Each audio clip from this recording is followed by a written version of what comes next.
الحمدللہ والصلاة والسلام علی رسول اللہ۔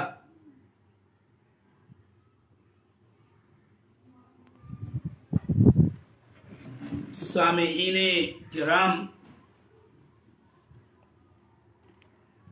یہ بڑی اہم بحث صفت استواء اللہ علی عرشہ کی درس میں جاری ہے۔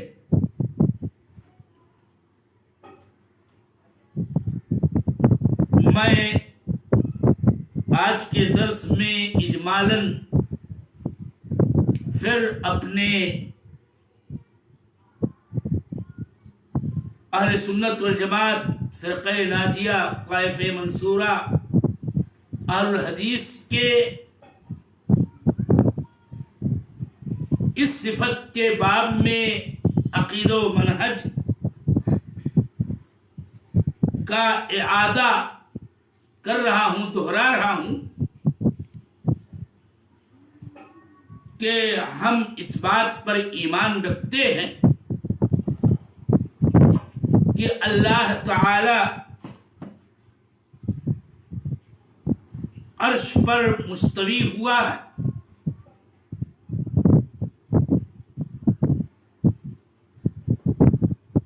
اور ہم اس پر بغیر تکییف و تمثیل کے ایمان رکھتے ہیں۔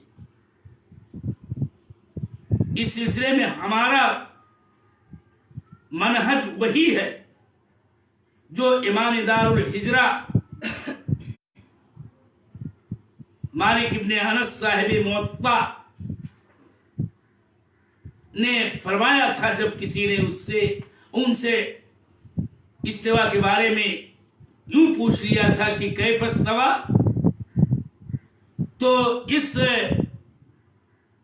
جلیل القدر صاحب سنہ، امام اہل سنہ، عظیم محدث، عظیم فقیہ نے فرمایا تھا کہ الاستواء غیر مجہول والکیف غیر معقول والایمان به واجب والسؤال عنہ بدعہ۔ امام مالک کے اس قول کا معنی مطلب یہ ہے کہ کتاب اللہ میں استواء کا جو لفظ وارد ہے،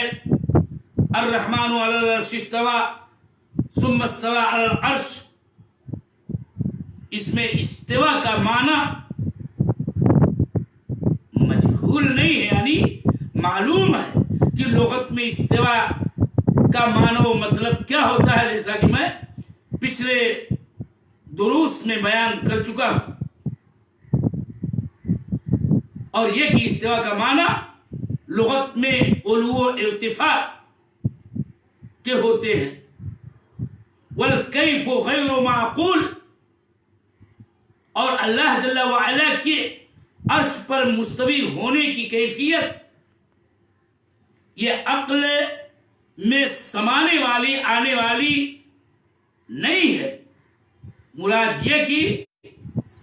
ہم کیفیت کا علم نہیں رکھتے ہیں، نہ اس سلسلے میں اس کو سمجھ سکتے ہیں۔ اور یہ بات آپ کو یاد رہے کہ کیفیت اس لیے معقول نہیں ہے لأن اللہ ما علمنا ولا اخبرنا بذلك رسولہ صلی اللہ علیہ وسلم، اس لیے کہ اللہ تعالیٰ نے کیفیت کا علم ہمیں نہیں عطا کیا ہے، نہیں بتایا ہے، اور نہ رسول پاک صلی اللہ علیہ وسلم نے اس کے متعلق کوئی خبر ہمیں دی۔ والایمان به واجب،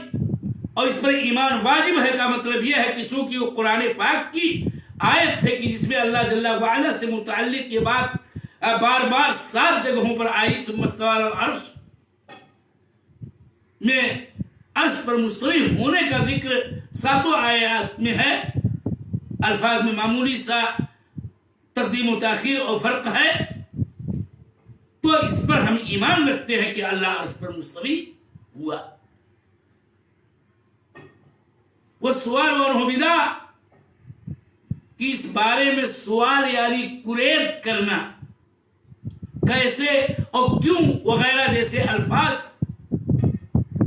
کے ذریعے سوال اٹھانا یہ بدعت ہے، اس لیے کہ ہمارے سلف صالحین صحابہ کرام رضوان اللہ علیہم اجمعین، تابعین رحمہم اللہ، تبع تابعین، اسی طرح سے قرون اولا مشہود رہا بالخیر کہ تمام مومنین صالحین و ائمہ مرضیین اور ان کے نقش قدم پر چلنے والے فقہا و محدثین اہل سنہ والجماعہ کے تمامی مستند ائمہ و علماء نے اس سلسلے میں کوئی کریت کبھی نہیں کیا، کوئی سوال نہیں اٹھایا کیوں اور کیسے کا۔ اور یہ تو وہ دستور ہے امام مالک رحمہ اللہ کی اس قول میں کہ جو صفات کے باب میں ہمارے سنت والجماعت کا ہر صفت کے متعلق یہی دستور ہے کہ ہر صفت کے بارے میں ہم گویا یہی ایمان و عقیدہ اور اس کے ساتھ یہ منہج رکھتے ہیں کہ مثلا فلاں صفت جو اللہ جل وعلا کی کتاب و سنت کی روشنی میں ثابت ہے، اس کا معنی تو بالکل معلوم ہے ازروئے لغت، ازروئے لسان عربی، لیکن اس کی کیفیت نہیں سمجھی جا سکتی ہے، اور ہم اس پر ایمان رکھتے ہیں اور کسی بھی صفت کے سلسلے میں ہم کوئی کریت والا سوال نہیں کیا کرتے۔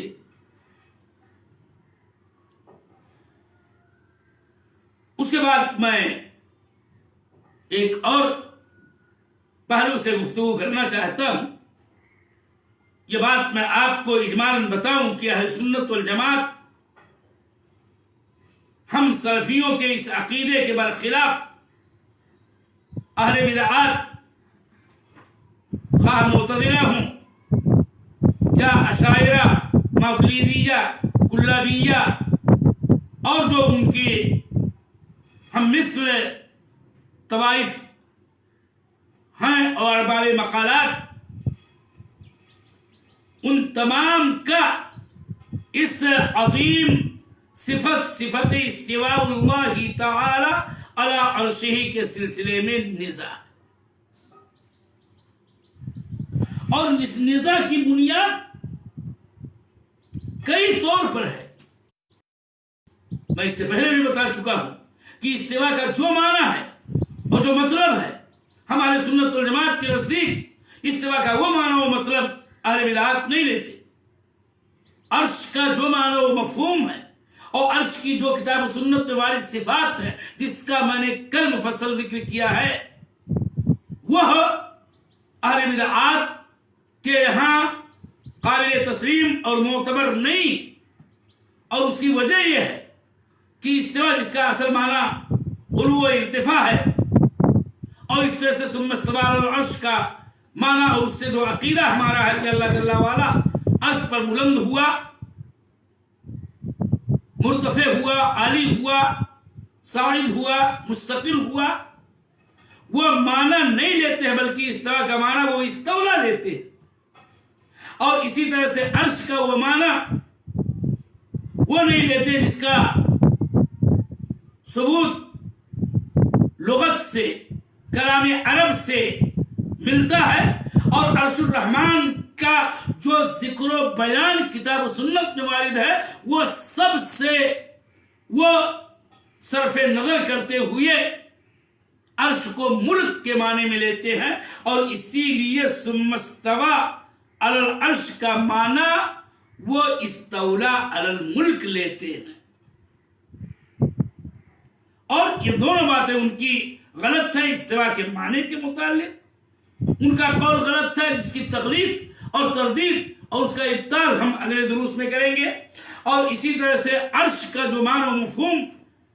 ان کے نزدیک ہے ملک ہے، وہ بات بھی درست نہیں ہے، اور اس کا رد و ابطال خود یوں واضح ہے کہ جو عرش کا معنی اور اس کے اوصاف کا کتاب و سنت میں جو وارد ہیں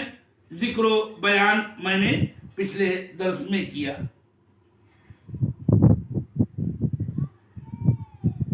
پھر میرے محترم سامعین، ایک بار پھر توجہ سے یہ بات آپ سنیں اور سمجھیں، اللہ ہم سب کو توفیق دے کہ ساتوں آیات جس کو میں نے پیش کیا، شیخ الاسلام ابن تیمیہ نے اپنی اس کتاب کے اندر ساتوں آیتوں کو قلم بند کیا ہے اور ذکر کیا ہے، ان ساتوں آیات میں اس بات کی دلیل ہے کہ اللہ تعالی عرش پر مستوی ہوا، مرتفع ہوا، عالی ہوا، اور استواء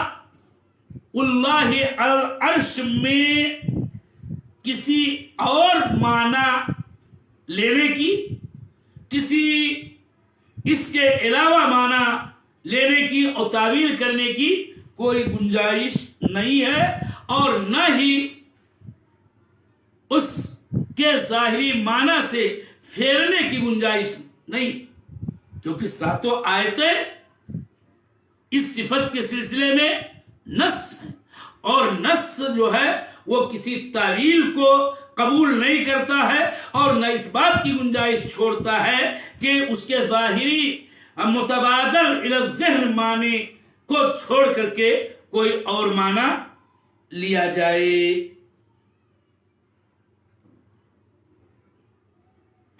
یہ بات یاد رہے کہ بسا اوقات کچھ لوگ کہتے ہیں کہ استوا کے معنی کئی ایک، بعض لوگوں نے تو اس کو 15 تک پہنچایا ہے، جیسا کہ خود ابن العربی رحمہ اللہ نے سنن ترمذی کی شرح عارضۃ الاحوذی میں اس کو بیان کیا ہے، اور بہت ساری باتیں کہی ہیں. لیکن یاد رہے کہ ہر اس طرح کی لغوی تحلیلات کے وقت یہ بات ہونی چاہیے کہ کون سا معنی اللہ جل وعلا کے لیے لائق اور بجا ہے، اور کون برحق ہے، کون نہیں برحق ہے. بس اوقات یہ کہتے ہیں کہ ہم یہ نہیں کہہ سکتے کہ ان معانی میں سے کون سا معنی اللہ جل وعلا کے لیے لائق و زیبا ہے، تو پھر تو یہ خوض والی بات ہوئی. ورنہ ہم اہل سنت والجماعت کے ائمہ میں سے ایک امام علامہ ابن قیم رحمہ اللہ، جو بسا اوقات کسی لفظ کی لغوی تحلیل میں اپنا نمایاں مقام رکھتے ہیں، اور بسا اوقات وہ ایسے مواقع پر حتیٰ کہ اللہ جل وعلا کی صفات کے بارے میں کسی لفظ کا معنی جب بیان کرتے ہیں اور یہ کہتے ہیں کہ یہ معنی یہ معنی یہ معنی، تو پھر کہتے ہیں کہ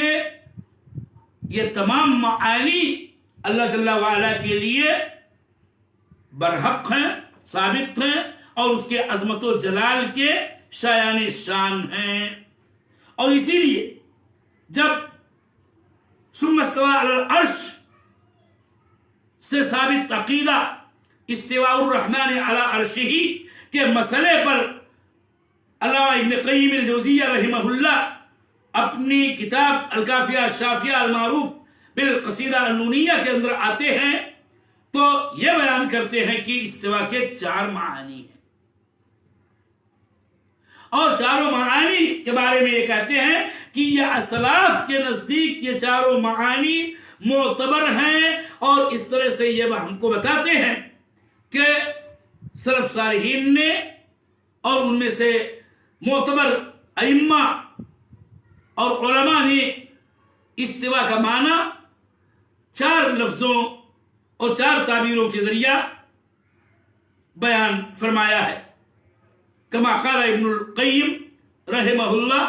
وَلَهُمْ عِبَارَاتٌ عَلَيْهَا 4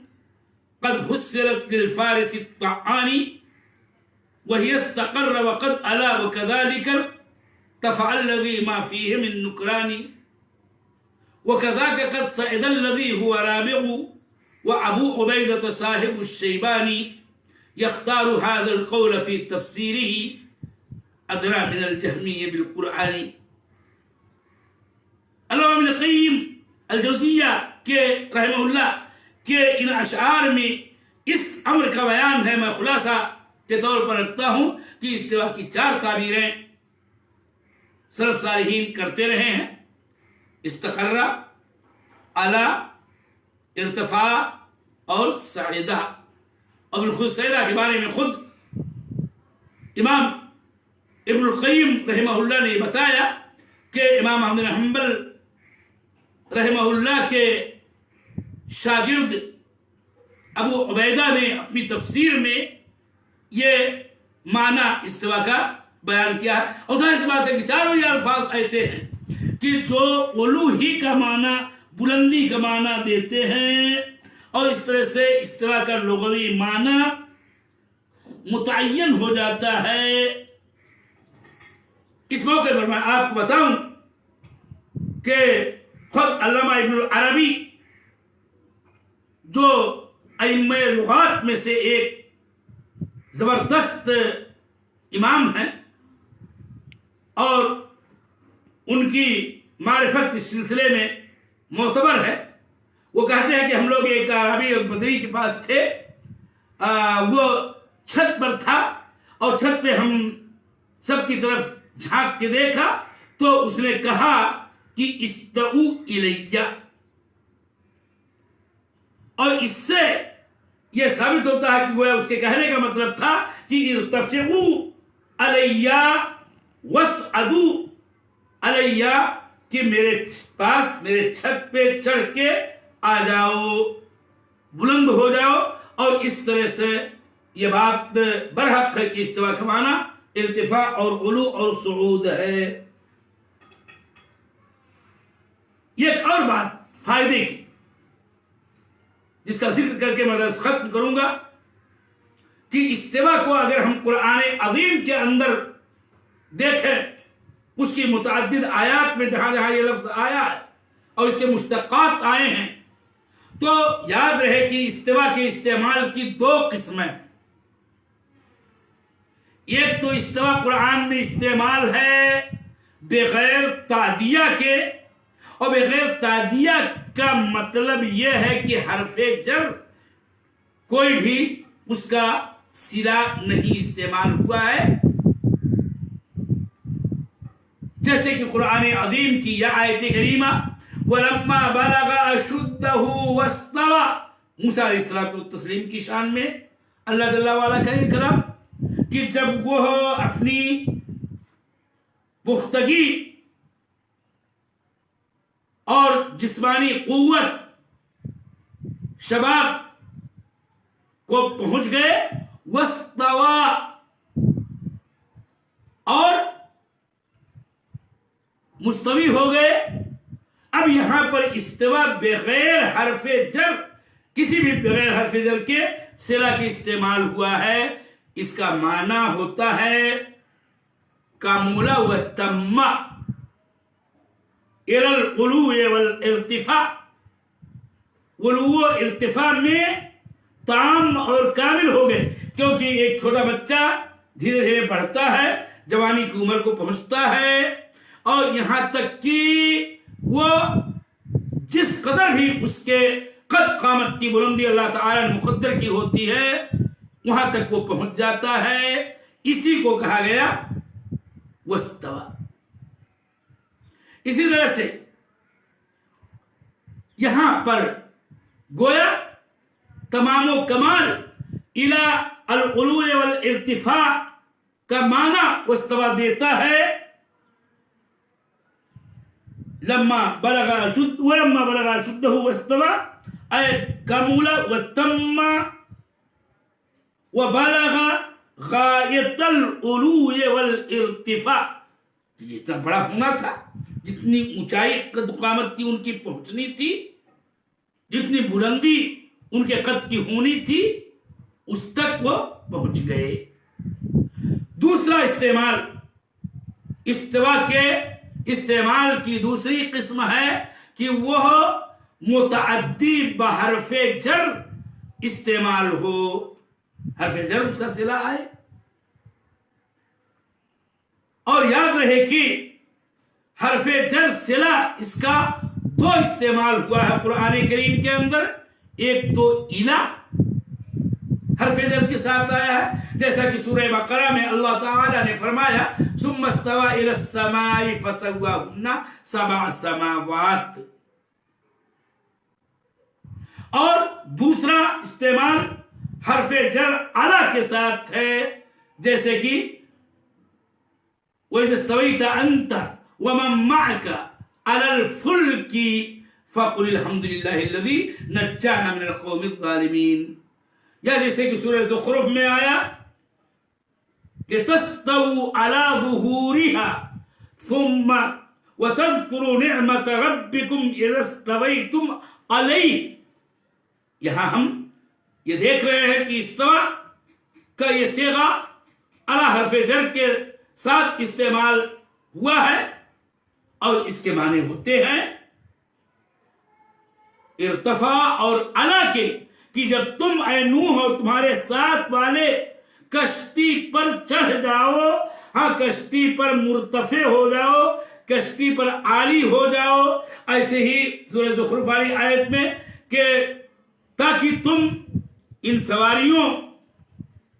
اونٹوں الی آخری پر چڑھ کے بلند ہو جاؤ، تو ان کہو، ان دعا پڑھو الی آخری. تو ارتفاع اور علو کا معنی دیتا ہے. اور اس کے بعد علا کے استعمال کے ساتھ ہی استعمال ہوا ہے اللہ جل وعلا کی شان میں اور اس کے صفت کے طور پر ثم استوى علی العرش فی سبعۃ مواضع کما جاء فی القرآن. اور یہاں بھی اعلیٰ کا معنی ہے. جب الہ کے ساتھ متعدی ہوتا ہے تو اس کے معنی ہوتے ہیں، جیسا کہ مفسرین میں سے بغوی، ابن کثیر اور ان کے علاوہ بعض اسلاف نے تفسیر کی ہے کہ قصدہ اور عمدہ کے معنی میں ہے. اور لیکن یہ قصدہ عمدہ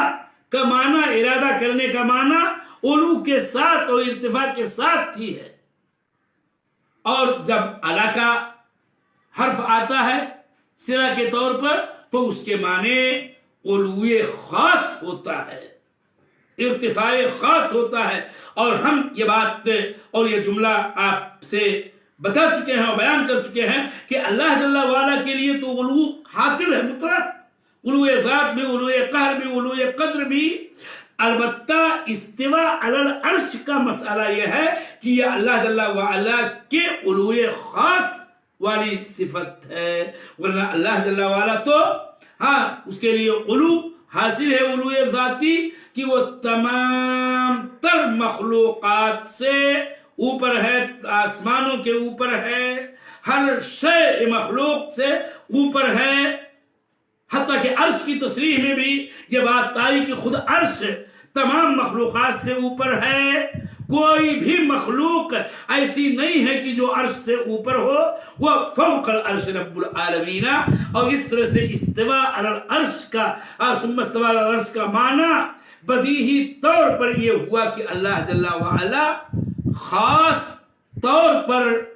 عرش پر مستوی ہوا، کہ آسمان و زمین پیدا کیا، عرش پیدا کیا، اور پھر اپنی قدرت و مشیت سے عرش پر مرتفع اور عالی ہوا. یہ ہمارا اعتقاد ہے اہل سنت والجماعت کا. لیکن اہل بدعات کا ان کا اپنا فکر و نظر اور اس سلسلے میں ان کا اپنا قول و مذہب ہے، جس کا ذکر کرتے ہوئے ہم ان کے اقوال کی اور ان کے نظریات کی، ان کے افکار کی، ان کے مذہب کی تردید اور ابطال بھی کریں گے انشاءاللہ. اللہ تعالیٰ سے دعا ہے کہ بارے اللہ تو ہمیں اپنے کلام قرآن پاک کو اچھی طرح سمجھنے کی بھی توفیق دے، اور اللہ تعالیٰ تو ہمیں ایمان کامل و سالم دے کہ ہم تجھ پر، تیری ذات پر، تیری صفات پر، تیری ربوبیت پر، تیری الوہیت پر اور تیرے اسماء و صفات پر